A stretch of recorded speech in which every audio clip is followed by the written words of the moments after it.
recibamos con un fuerte aplauso al doctor Rodrigo Enríquez. Muchas gracias. Doctor, muy amable. Muchísimas gracias. Bueno, muchísimas gracias. Esta es la conferencia postprandial, así que justo después del refrigerio. Primero quiero felicitar a los organizadores del evento por abordar temas que son de importancia para la salud pública y sobre todo por darle este énfasis en calidad de atención y centrado en las personas, independientemente de cómo las llamemos, usuarios, clientes, pacientes. A la larga estamos trabajando con personas. De hecho, yo quiero dar dos pequeños consejos y cortes comerciales. El primero, tradicionalmente vemos el tiempo en la consulta como una limitación para la calidad de la atención. Y si bien un menor tiempo de contacto directo con las personas durante su atención en salud puede limitar la calidad de lo que hacemos, hay estrategias que sí nos permiten dar una atención centrada en las personas, aunque tenga 7 minutos de consulta.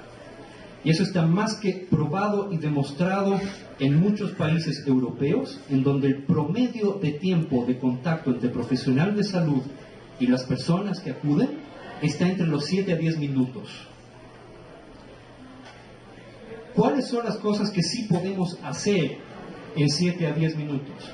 Lo primero, entender que no somos los profesionales de salud que van a resolver el problema de una persona en 7 a 10 minutos, sino que somos los profesionales de salud que van a cuidar de las personas a lo largo de su vida. Por lo tanto, no tenemos que resolverle la vida a alguien en una sola consulta o encuentro, sino pensar en conceptos como continuidad y longitudinalidad de la atención. Punto 1. Punto 2. Parte de lo que se mencionaba claramente en la conferencia anterior, mencionado como institucionalización de la atención, yo creo que tiene más que ver con la burocratización de la atención. El principal limitante tiene que ver con centrarnos en lo burocrático en lugar de centrarnos en las personas. Y por lo tanto, uno de los retos que tenemos en los sistemas de salud a nivel mundial es desburocratizar la atención. ¿Cómo hacer eso? Haciendo que todos estos momentos de encuentro con las personas estén centrados en la persona. Y voy a poner un ejemplo muy claro en un minuto. Si viene una persona a mi consulta de medicina familiar con dolor de cabeza, doctor, me duele la cabeza, lo habitual es burocratizar el proceso y empezar a preguntar, ok, me duele la cabeza, su nombre, sus apellidos, su número de cédula, soltero, casado, unido, divorciado, su grupo de sangre, con qué mano escribe, antecedentes personales, familiares, revisión de aparato de sistemas, un interrogatorio enfocado al problema, examen físico enfocado al problema y resolución con una receta o con exámenes complementarios.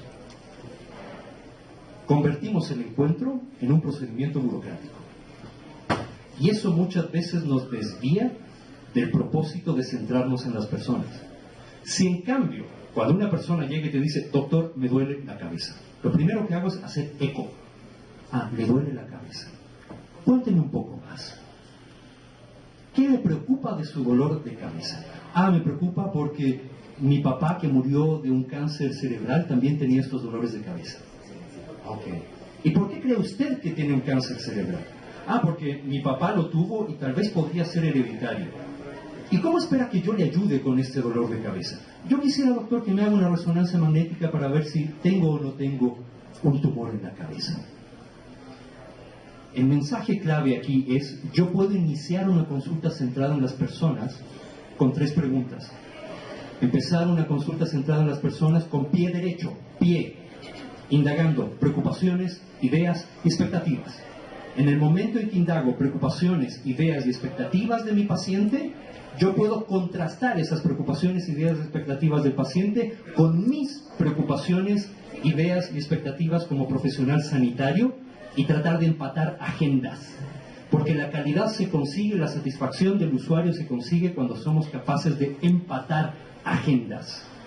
Para que yo haga lo técnico, lo correcto, lo que se debe hacer, pero respondiendo también a las preocupaciones, ideas y expectativas de las personas que acuden donde nosotros. Ese tip les quería dar. Y eso está demostrado por evidencia científica, por estudios, que no prolonga la duración de la consulta. Es más, la mayoría de personas suelen agotarse al describir su problema y nadie suele hablar más de 1 minuto. Hay excepciones, por supuesto, todos hemos estado en consulta, pero está demostrado que la mayoría de las veces las personas máximo hablan 1 minuto y se detienen. Y eso permite ahora que el profesional pueda empezar a intervenir. ¿Qué tiene que ver eso con esto? Porque otra de las cosas que tenemos que hacer para ser eficientes y orientados a la calidad de atención de los servicios es que utilicemos las mejores prácticas que hayan sido evaluadas científicamente. Ese también es un componente de la calidad y que no está separado de la calidad humana de la atención, del relacionamiento interpersonal.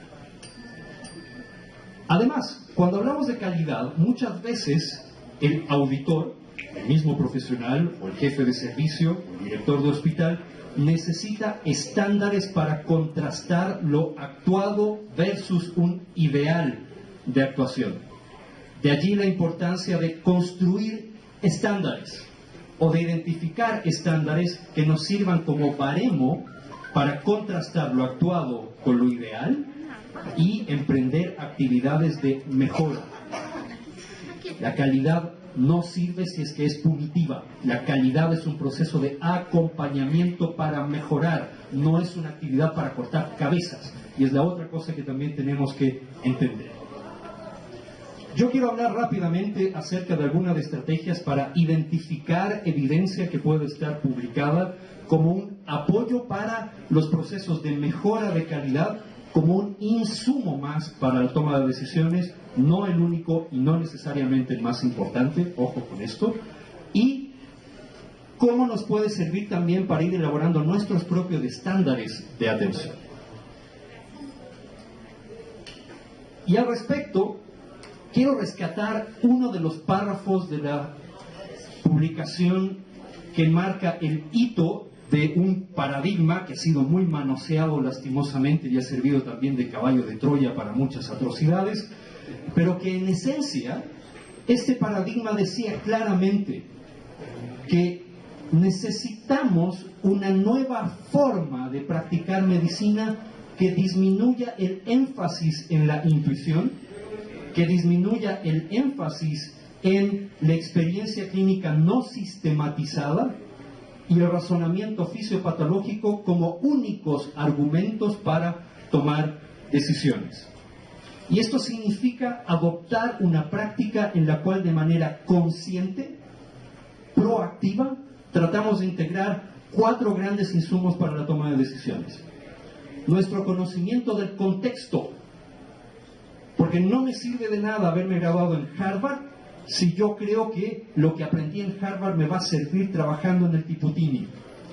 Si no entiendo el contexto cultural, social, económico, todas las limitaciones que uno puede tener en diferentes escenarios, estaría haciendo cualquier cosa menos medicina basada en evidencia. En segundo lugar, hay que tomar en cuenta los valores y preferencias de las personas. Porque una atención de salud burocratizada, centrada en la institución, en lugar de centrada en las personas, tampoco es buena atención. Y por lo tanto, los valores y preferencias de las personas importan, e importan mucho. Por eso hay ley de derechos de amparo del paciente, por eso hay una serie de normativas que buscan proteger los derechos de las personas. En tercer lugar, no podemos dejar de lado la experiencia que nosotros vamos capitalizando como profesionales de salud a lo largo de nuestra vida profesional. Yo puedo tener un posgradista recién egresado de neurocirugía que se ha leído la última guía de práctica clínica, perdónenme, pero si yo tengo un tumor cerebral, igual voy a preferir al cirujano con 20 años de experiencia. Porque hay cosas que no te enseña una guía de práctica clínica y hay cosas que no logras con un protocolo. Y por lo tanto, la experiencia de los profesionales es valiosísima y es un elemento que la medicina basada en evidencia no quiere dejar de lado, sino que quiere integrar de manera activa. Y el último y cuarto elemento es la evidencia publicada. Por lo tanto, no confundamos medicina basada en la evidencia con la tiranía del ensayo clínico, la revisión sistemática o el metaanálisis. No es eso. Medicina basada en evidencias es tomar decisiones pensando en las personas, en el paciente, usuario, cliente, como le quieren llamar, personas, para buscar su beneficio, integrando 4 grandes fuentes de información: contexto, valores y preferencias de las personas, tu experiencia como profesional e idealmente la mejor evidencia disponible. Cuando yo estuve en Congo en el 2006 trabajando en un área de frontera entre el Congo y República Democrática del Congo, yo era la mejor evidencia disponible. No tenía internet, no tenía libros, no tenía nadie a quien consultarle para tomar decisiones. Y sin embargo tenía que tomar decisiones. Por lo tanto, integrar esas 4 cosas es hacer una práctica basada en pruebas o en evidencias. Es algo muy importante. Este proceso de medicina o práctica basada en evidencias básicamente es un proceso de mejora continua, en donde el encuentro con las personas que atendemos hace que surjan preguntas de manejo. Algunas de esas preguntas serán preguntas básicas, porque no tenemos conocimiento alguno sobre el tema. Si a mí me preguntan qué es la enfermedad de Pompe, yo no tengo idea. Tendré que ir a buscar. Si a mí me preguntan sobre el rendezvous en cirugía laparoscópica, no tengo idea. Tendré que ir a buscar. Esas son preguntas básicas, que generalmente las puedo resolver con un libro de texto. Pero hay otro tipo de preguntas que son preguntas de acción, que son preguntas en donde yo como profesional debo decidir entre 2 o más intervenciones que compiten entre sí. Por ejemplo, en un paciente con pancreatitis aguda, ¿enfrío el cuadro en terapia intensiva y después opero? ¿O primero opero y después lo mando a terapia intensiva? Son preguntas clave que pueden definir el pronóstico de un paciente. Y esas son las preguntas que queremos abordar a través de la búsqueda de evidencia sistematizada. El otro elemento importante es cuánto tiempo tengo para responder a esas preguntas. No es lo mismo tener que resolver una duda en los 7 minutos de los 15 o 20 minutos que me asignan en la consulta, porque en la mitad de ese tiempo tengo que dedicarlo a actividades burocráticas, como llenar una historia, formularios, referencias y otras cosas. En esos 7 minutos que me quedan de consulta, yo no puedo hacer una revisión sistemática que normalmente toma 9 meses.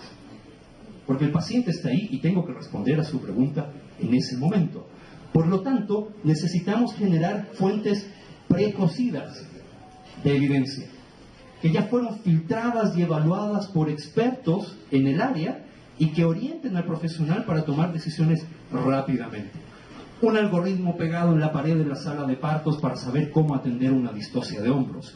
El algoritmo de reanimación cardiopulmonar pegado, por ejemplo, en la sala de emergencia del cuarto de reanimación para que los profesionales sepan exactamente cómo actuar en ese momento. Pero en cambio, si yo estoy haciendo mi tesis de doctorado y voy a tener 5 a 7 años para eso, ahí sí tengo tiempo como para profundizar y buscar muchas fuentes de información, porque tengo 7 años para terminar mi doctorado. Por lo tanto, hay que saber separar también las fuentes de información. Hay fuentes de información que te sirven para tomar decisiones en la consulta o durante un proceso de auditoría en terreno, por ejemplo, y hay otras fuentes de información que requieren mayor nivel de crítica y de procesamiento antes de que podamos implementarlas. Y hay que saber distinguir entre los dos. Necesitamos destrezas de lectura crítica. Hay una serie de escándalos a nivel mundial por publicaciones en revistas muy importantes, Lancet, New England y otras, en donde se han descubierto, por ejemplo, malas prácticas científicas o falsificación de datos. Hay investigadores, por ejemplo, que trabajaban en grandes hospitales de Estados Unidos con el tema de regeneración miocárdica después de infarto con células madre, y resultó que era mentira. Por lo tanto, siempre debemos ser críticos con todo lo que leemos, independientemente de cuál sea su fuente. Y eso es una destreza que hay que cultivar. Alguna vez, como anécdota, en el Hospital Bos Andes queríamos implementar un protocolo de manejo de sangrado digestivo, en donde si al paciente le administrabas por algunas horas un inhibidor de bomba de protones, reducía la necesidad de endoscopía y esclerosis de los vasos que estaban sangrando. Y estaba publicado en New England. Cuando empezamos a revisar los costos para ver si era factible implementar eso en el hospital, nos dimos cuenta que duplicaba costos, aumentaba la ocupancia de camas en la emergencia y el resultado era exactamente el mismo de lo que ya hacíamos, que era internar al paciente en emergencia, hacerle directamente endoscopía y escleroterapia del vaso que estaba sangrando y mandarlo inmediatamente a la casa. Entonces, por mucho que haya estado publicado en el New England Journal of Medicine, igual tenemos que ser críticos y adaptar eso a nuestros contextos de práctica. Y eso es algo que tiene que ser un ejercicio permanente, activo. Todo esto es para tomar decisiones, pero ojo, toma de decisiones compartida con las personas. El caso que presentaba el expositor anterior dice mucho. Cuando tú tienes un adulto mayor de 80, 90, 95 años que tiene un problema terminal, por ejemplo un cáncer metastásico, quien debe tomar la decisión de si quiere o no quiere saber su diagnóstico es el paciente.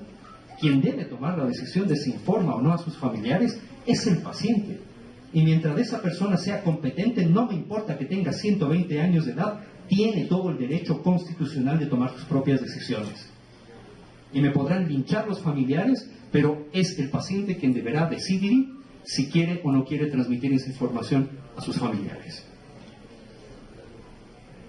Por lo tanto, todo lo que hacemos es para tomar decisiones de las personas. Y mientras esas personas sean competentes, son esas personas las que tienen que decidir. Mi rol como profesional de salud es ser un asesor. Yo soy un asesor experto que acompaña el proceso de toma de decisiones para que el paciente decida. Incluso el paciente puede llegar a decidir, ¿sabe qué, doctor? No me quiero operar, prefiero morirme, me voy del hospital. Si esa es una decisión consciente y competente, tiene todo el derecho garantizado por la Constitución y las normas de hacerlo. Y eso no significa que en el futuro yo tenga que racionar su atención o ponerle barreras para su atención. Porque no es mi rol decidir sobre la vida de las personas. Cada persona decide. Después de hacer todos estos procesos hay que reevaluar. Por eso digo que es un ciclo. Muchas veces uno busca evidencia, adopta la evidencia, la implementa y no te funcionó. Habrá que repensar por qué no funcionó. Hay temas de contexto, hay problemas de los pacientes, hay problemas con los procesos de la institución, hay que repensarlo. Y eso no significa dejar de hacer el proceso. Los ciclos de mejora continua incluyen también el uso de medicina basada en evidencias. Rápidamente, lo que les decía, cuando uno quiere buscar información, hay que respetar las leyes de la naturaleza humana, y una de las grandes leyes de nuestra naturaleza es la ley del menor esfuerzo. Si encontrar un dato para tomar una decisión frente a un paciente va a significar que yo lea una guía de práctica clínica de 300 hojas, lo siento, la guía va a seguir en el cajón. En cambio, si yo tengo la información disponible de manera rápida, fácil de buscar, por ejemplo, en mi smartphone, en una tablet o en la misma historia clínica electrónica ya integrada, probablemente voy a utilizar esa información con mayor frecuencia. Por lo tanto, la utilidad de la información en la toma de decisiones depende mucho del grado de trabajo que me cuesta encontrar esa información. Si mientras más trabajo me cuesta encontrar o entender la información, menos útil es la información, por muy relevante o válida científicamente que sea. Por eso la importancia también de pensar en insumos de información para los ciudadanos. La guía de práctica clínica, por ejemplo, no se puede quedar solamente en un mamotreto de 300 páginas que a veces nadie lee. Hay que llevar eso también a guías para informar a los ciudadanos como entes, como sujetos de derecho que pueden leer y pueden informarse sobre qué significa buena calidad de atención. Porque si mi esposa va a un hospital y leyó que tienen que administrar la oxitocina en el momento en que nazca el hombro anterior del bebé para reducir a la mitad su riesgo de que tenga una hemorragia posparto, y ella ve que los profesionales de salud no le van a poner la oxitocina, ella como ciudadana tiene todo el derecho de exigirlo y decir, oiga, ¿por qué no me puso la oxitocina? La guía dice. Por lo tanto, tenemos que aprender como profesionales también a ceder poder. Y eso significa empoderar a los ciudadanos, empoderar a los usuarios. No todas las fuentes de información que utilizamos en salud son iguales ni tienen el mismo grado de procesamiento o de revisión de calidad.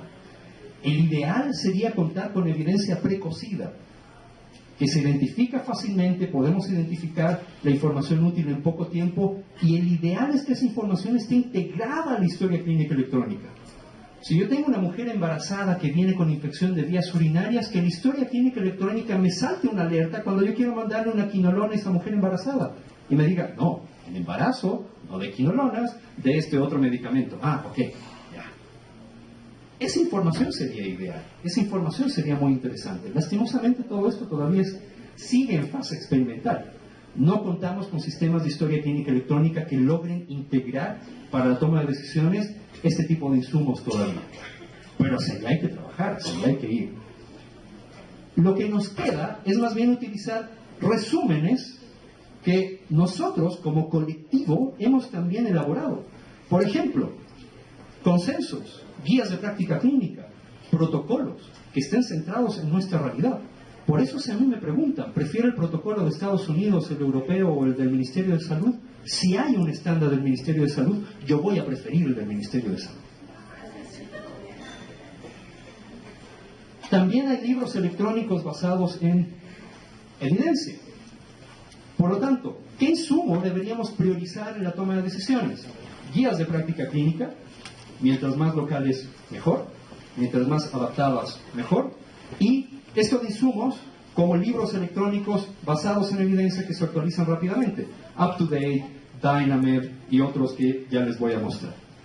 El resto yo lo dejaría por ahora para la academia o para discusiones en donde tenemos más tiempo como gremio o como profesionales. Por ejemplo, el ir a identificar revisiones sistemáticas, ensayos clínicos y otros, toma tiempo, requiere destrezas. Y por eso es necesario que haya una institucionalización de estándares de práctica sin que sean camisas de fuerza y sin que sean herramientas punitivas, ojo, para reducir la variabilidad injustificada en la práctica. Pero nunca va a desaparecer la variabilidad en la práctica. Les van a compartir después la presentación, así que tendrán todas las direcciones que pongo aquí, pero recuerden, mientras más filtrado el nivel de evidencia, al final tenemos productos como guías de práctica clínica o estos libros electrónicos como UpToDate, Dynamed y otros. Y recuerden que en la actualidad existen plataformas que se llaman plataformas de búsqueda federada o metabuscadores. 3 de las que más se utilizan a nivel mundial son Epistemónicos, producto orgullosamente latinoamericano, por si acaso, en Latinoamérica también hacemos bien las cosas, TripDatabase, que es británico, y Access, que es canadiense.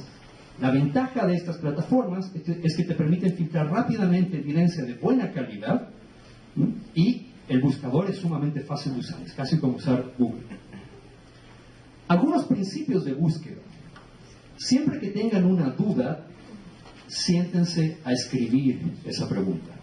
Aparentemente les va a tomar más tiempo, pero el escribir la pregunta va a permitir que puedan organizar mejor las ideas.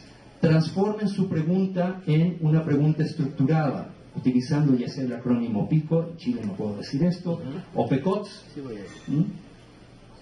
Hay que definir qué tipo de estudio y qué base de datos te va a dar esta información.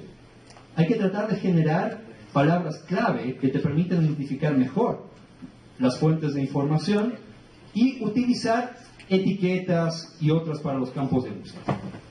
Entonces, en 5 minutos, algunos ejemplos. 2 tipos de preguntas. Preguntas básicas, por ejemplo, ¿qué es la enfermedad de Pompe? O, por ejemplo, ¿cómo se hace la maniobra de Semont en vértigo posicional paroxístico benigno? Esas preguntas se responden con artículos de revisión o buenos libros de texto o consultándole a un colega. Punto. No hay para qué meterse a PubMed. Pero en cambio, ustedes pueden contar, por ejemplo, con fuentes como Dynamed. Muchas de las universidades del país tienen acceso a estos recursos. Casi todas las universidades de este país tienen acceso a estos recursos. Por lo tanto, si tienen alguna duda, pueden entrar a bases como Dynamed. Yo aquí estoy buscando enfermedad de Pompe y voy a tener rápidamente un resumen que me da todo. Epidemiología, etiología, cómo se hace la historia del examen físico, el diagnóstico, el manejo. Me da incluso los códigos CIE-10 para codificar la enfermedad. Y guías de práctica clínica y recursos para el paciente. Por lo tanto, este tipo de herramientas uno las puede tener en el teléfono y consultarlas en menos de 5 minutos durante la consulta o, por ejemplo, en un proceso de auditoría cuando está haciendo acompañamiento para mejora de calidad en terreno. Úsenlos. La versión para los pobres de Dynamed, Medscape. ¿Cuántos de ustedes han usado el e-medicine de Medscape? Puede ser un excelente recurso en donde tú puedes tener información. Por ejemplo, aquí yo tengo cómo se hace la maniobra de Semont y puedo encontrar incluso un video que me muestra cómo se hace la maniobra. Ya respondí mi pregunta básica. No necesito ir a buscar más información. El problema está cuando yo debo tomar decisiones en donde el balance de riesgo-beneficio entre las alternativas no está muy bien definido. Y ahí sí tengo que profundizar en la búsqueda de evidencia. Y ahí es donde tengo que formular preguntas clínicas o preguntas de acción. Una buena pregunta clínica tiene esta estructura. Por ejemplo, maniobra de Semont comparada con maniobra modificada de Epley es más eficaz para el tratamiento de síntomas en vértigo posicional paroxístico benigno. Y ojo que no estoy buscando medicamentos. 70-80% de los vértigos posicionales se resuelven con maniobras físicas y no tengo que darle ningún medicamento al paciente. Entonces, esta es la estructura clásica de una pregunta clínica. Definir claramente tu población y problema. Definir cuál es tu intervención, exposición o indicador. Por ejemplo, una prueba diagnóstica. ¿Contra qué vas a comparar esa exposición o intervención? ¿Y qué buscas mejorar en la persona? Y aquí de nuevo viene pensar en las personas. ¿Qué nos interesa a nosotros como ciudadanos? Doctor, ¿me voy a morir? Doctor, ¿va a empeorar mi calidad de vida? Doctor, ¿cuánto cuesta? Doctor, ¿puedo tener sexo con mi pareja? Doctor, ¿ya puedo regresar a trabajar? Doctor, ¿ya me puedo ir a la casa? A la gente le importan desenlaces como mortalidad, morbilidad, calidad de vida y costos. ¿Qué es calidad de vida? ¿Sí? Actividad sexual es parte de calidad de vida. ¿Sí? Y curiosamente, ¿cuántos de ustedes preguntan de manera rutinaria actividad sexual en sus pacientes? ¿Cuántos saben preguntar de forma neutral sobre preferencias o hábitos en conducta sexual en las personas? ¿Cuántos de ustedes cometen el error, por ejemplo, de cuando entra una mujer a la consulta, asumen que es heterosexual y asumen que debe tener novio o esposo? Entonces tú le preguntas, señora, ¿y tiene esposo? Te dice, no, no tengo. Ah, ok, no tiene. Pero tiene esposa. El prejuicio impide muchas veces que lleguemos a información que puede ser clave. Entonces, eso se presta para todo un taller. Entonces, si tenemos, por ejemplo, este tipo de preguntas, ahora yo puedo tratar de definir a qué ámbito corresponde mi pregunta. Mi pregunta es sobre tratamiento, diagnóstico, pronóstico, costos, calidad, políticas de salud, porque cada uno de esos ámbitos requiere diferentes fuentes de información. Yo no puedo esperar información sobre pruebas diagnósticas en un ensayo clínico. Los ensayos clínicos no están diseñados para evaluar pruebas diagnósticas. Necesito un estudio de cohortes o un estudio de corte transversal. Los ensayos clínicos no me dan información de costo-efectividad de las intervenciones. Necesito evaluación económica de salud o análisis de impacto presupuestario. Por lo tanto, el ámbito de mi pregunta define también la fuente a la que debo acudir. Traten de diseccionar sus preguntas. Separen las preguntas en sus componentes. Muchas veces, para un mismo término, tengo sinónimos. En inglés, si yo quiero buscar artículos sobre infancia o niñez, Habrán artículos que me hablen de children's, childhood, pediatrics, y cada uno de esos términos son sinónimos. Y si no puse alguno de esos términos como sinónimos, puedo estar perdiendo información. Por ejemplo, piensen en los sinónimos de sus términos. Muchos medicamentos tienen también sinónimos. Tengo el nombre del principio activo, tengo nombres de marca, tengo grupos farmacológicos. Inclúyanlos también en el proceso de búsqueda. ¿Para qué? Los sinónimos en las búsquedas se conectan con el operador lógico o. En cambio, las 4 partes de la pregunta clínica se conectan con AND. Y eso me permite ahora estructurar mi estrategia de búsqueda. En la pregunta que teníamos de Semon versus Epley para manejo de vértigo posicional paroxístico, yo sé que mi pregunta es de tratamiento, por lo tanto voy a buscar revisiones sistemáticas de ensayos clínicos. Yo sé que habrán artículos que me hablen de Semon, habrán artículos que me hablen de maniobra de Epley, pero habrán artículos que usan un término genérico. Por ejemplo, modalidades de terapia física. Esos los conecto con OR, porque creo que son sinónimos, y los componentes de la pregunta los conecto con AND. Y ahora puedo llevar eso a mi buscador, por ejemplo, epistemónicos, que es gratis, y está en español. E insisto, es orgullosamente latinoamericano. Puedo poner aquí mis términos y prioriza revisiones sistemáticas, por lo tanto me da primero la evidencia de mejor calidad.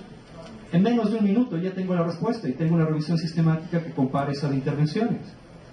Puedo hacer lo mismo con búsqueda avanzada y puedo ir poniendo los diferentes componentes de mi pregunta en el buscador para obtener la misma respuesta.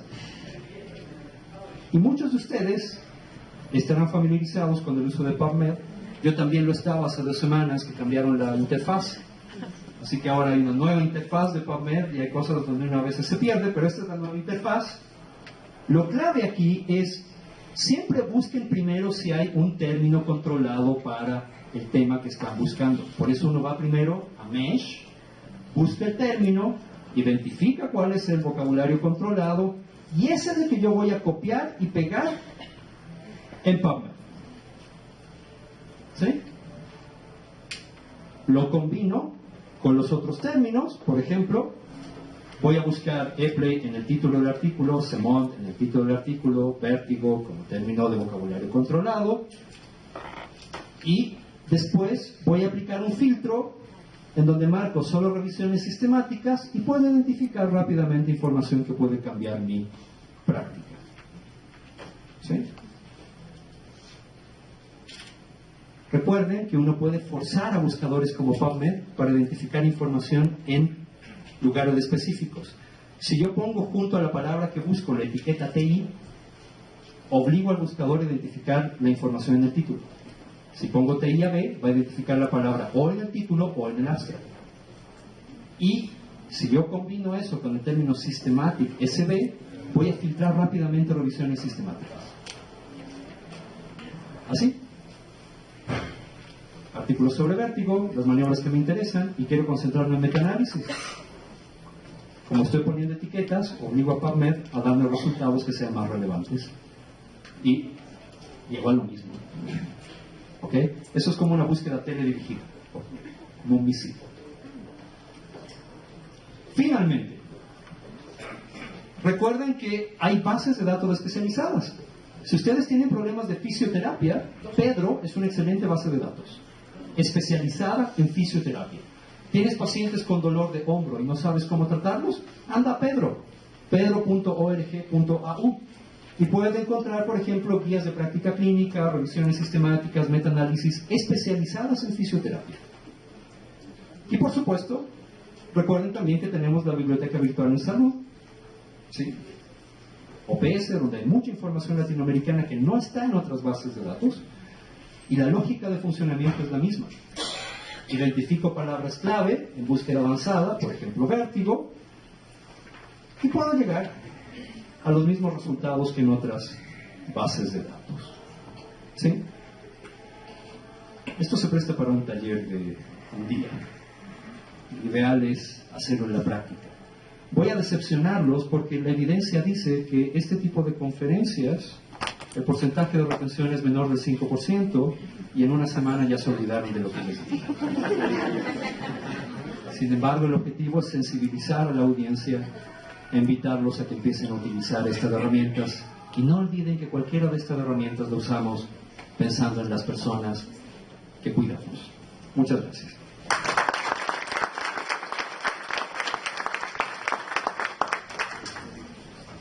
Gracias, doctor, muy amable. Muchísimas gracias. ¿Alguna pregunta, inquietud, duda? Aprovechemos ahorita para hacer un pequeño foro. ¿Dos preguntas? Perfecto. Doctor, buenos días. Una consulta, Rita. ¿Cómo analizamos, por ejemplo, el PubMed, que pertenece al gobierno de Estados Unidos? Si sabemos que el sistema de salud de Estados Unidos es uno de los más ineficientes a nivel de mundo. ¿Cómo entendemos esa lógica? Muy buena pregunta. Bueno, PubMed es básicamente, ojo que PubMed, si bien depende del gobierno de Estados Unidos, porque básicamente es una base de datos levantada por la Biblioteca Nacional de Medicina en Estados Unidos, la información que está incluida, los más de 30 millones de citas bibliográficas, no abarcan solo evidencia de Estados Unidos, sino que incluyen artículos o citas publicados a nivel mundial.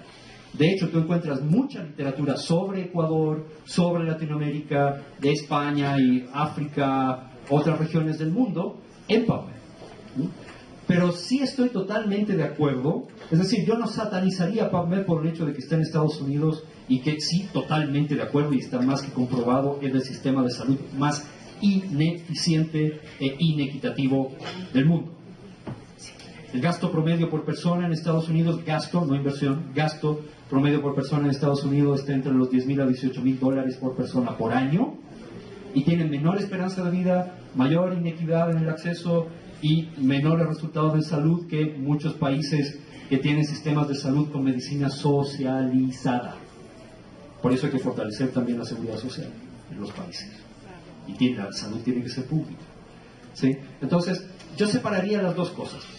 Lo que encuentras en PubMed es información publicada a nivel mundial y no necesariamente está teñida o manchada por el hecho de que sea producido en un país que es uno de los más ineficientes en salud. Lo que sí hay que tener cuidado es que no todo lo que está publicado es lo que realmente existe en investigación. Lastimosamente tenemos problemas como el sesgo de investigación, hay mucha información que no está publicada. ¿Cuántos de ustedes han entrado al COBUEC para buscar tesis en Ecuador? Anoten esa palabra, COBUEC, con B, C-O-B-U-S. Si buscan en Google COBUEC, van a llegar a los repositorios de tesis, por ejemplo, de universidades de Ecuador. A veces se encuentran maravillas en esas tesis. Antes estaban empolvándose en un archivador, ahora ya por lo menos pueden encontrar las versiones digitales. Traten de buscar también ese tipo de información, que puede ser muy útil y adaptada a nuestro contexto. ¿Preguntas? Rodrigo, cuando tú hablas de que hay algunas variables cuando tú haces los trabajos de investigación, sí sería cuán bueno es, por ejemplo, cuando anexas la parte de costos a la calidad de vida de la persona, cuántos de años de vida saludable le queda, cuántos años con discapacidad ese paciente, o sea, qué clase, cuánto cuesta al Estado, todas estas cosas. Porque cuando tú revisas información o bibliografía, hay muy poca información y eso no permite que la gente visualice realmente que si yo le hago ese tratamiento, ¿cuántos años de vida saludable le doy a ese paciente? ¿O cuántos años de vida con incapacidad le estoy dando? De acuerdo. Carmen está planteando temas que son clave. Primero, como consejo, eviten extrapolar información de costos de otros países a Ecuador, porque los contextos de los sistemas de salud son diferentes. Una tomografía en Estados Unidos puede costar fácilmente $1,500, en Ecuador cuesta 10 veces menos. Por lo tanto, información económica o información de costos nunca es transferible directamente. Y si uno quiere hacer comparaciones, hay que tratar por lo menos de hacer ajustes, como por ejemplo poder paritario de adquisición o poder paritario de compra, para que la comparación sea un poco más justa. El otro elemento es que creo que tenemos que ir más allá de contar enfermos y contar muertes. Y tenemos que preocuparnos mucho de empezar a estimar temas como calidad de vida, como un desenlace clave, como un desenlace importante. Si un ensayo clínico me dice que una intervención prolonga 3 meses la sobrevida en promedio de un grupo de pacientes, también me interesa, bueno, ¿y con qué calidad de vida? Y lastimosamente ese es un dato que muchas veces falta en los ensayos clínicos o en los estudios publicados.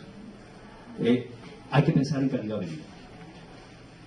Hay algunas alternativas como para tratar de crear medidas de resumen del estado de salud de las personas y las poblaciones, como por ejemplo años de vida saludables, años de vida ajustados por calidad, años de vida ajustados por discapacidad, y que de alguna manera te permiten hacer comparaciones entre condiciones que a veces pueden ser muy disímiles. Ejemplo, ¿sabían ustedes que la mayor causa de pérdida de años de vida saludables en el mundo es el dolor de espalda? Pero como el dolor de espalda no mata, a veces no le damos prioridad. Entonces, ¿cómo hago que el dolor de espalda o la demencia u otro tipo de problemas de salud mental, la pérdida de dientes, etcétera, compitan con condiciones como el infarto, los accidentes de tránsito, el cáncer y otros? Tratando de medirlos con indicadores que me permitan la comparación. Y ahí es donde viene la utilidad de estos años de vida ajustados por calidad, años de vida ajustados por discapacidad, que a veces te permiten visibilizar problemas que no matan pero discapacitan y que también requieren atención, que también requieren financiación. Y lo último es, si no empiezan a levantar buenos registros epidemiológicos, tampoco podemos levantar buenos registros de costos de la atención. ¿Cuánto le cuesta en promedio un paciente con apendicitis aguda al Instituto Ecuatoriano de Seguridad Social? ¿Hay instituciones más deficientes que otras en el manejo? ¿Tenemos esos datos? ¿Los conoce la población?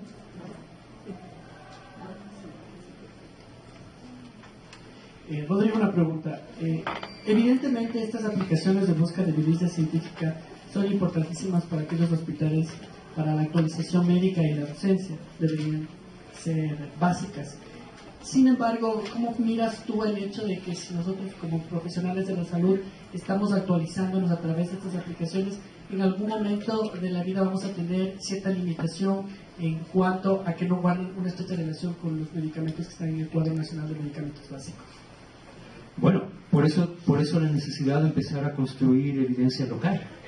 O sea, por eso tenemos que fortalecer los nexos entre instituciones de educación, instituciones que prestan servicios de salud, entidades de gobierno y comunidad. Solo por ponerte un ejemplo, Argentina en algún momento hizo una muy bonita guía de práctica clínica para manejo de psoriasis. Colocaban como primera opción un medicamento muy costo efectivo, muy barato, asequible, fácil de aplicar, etc. Cuando hicieron la fase de implementación de la guía de práctica clínica, fue un fracaso, porque nunca tomaron en cuenta la opinión de los ciudadanos.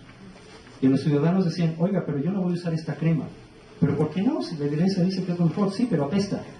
Y yo no me voy a subir al transporte público apestando, oliendo mal, para que la gente se aleje de mí creyendo que no me he bañado, estoy sucio, etc.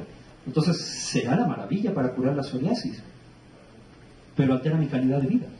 Entonces, la invitación aquí es desburocratizar, descomplejizar. Soy medio anarquista, así que tratar de que volvamos de nuevo a la organización desde las bases, desde los ciudadanos, acercarnos más al territorio. Es una pena, por ejemplo, lo que está pasando en el Reino Unido. Los médicos generales ya no quieren hacer visitas domiciliarias. ¿Por qué? Porque ganan más dando atención en la consulta. Entonces están eliminando la esencia de lo que significa una atención centrada en la comunidad y en las personas por un incentivo económico que a veces puede volverse un incentivo perverso. Hay que tener mucho cuidado con las estrategias de auditoría de calidad. A veces se dan estos fenómenos de que el implementar la auditoría de calidad genera incentivos perversos que terminan desvirtuando el objetivo de la implementación del estándar. Ejemplo, en el Reino Unido implementaron un estándar en donde pagaban más a los médicos que tenían mejor controlados a sus pacientes diabéticos. ¿Cómo conseguían eso los médicos? Dejando de atender a los pacientes complicados. Y terminabas generando exclusión. Y había un fenómeno de cherry picking. Cogías solo las cerezas del pastel. Y por supuesto, mis pacientes están bien controlados, claro, porque no estoy atendiendo a ningún paciente complejo. Entonces, ojo con esos defectos que pueden haber también con las intervenciones. Muchas gracias. Muchas gracias. Un aplauso, por favor, al doctor Rodrigo Enríquez. Muy amable. Encantados también. Bien, vamos a continuar.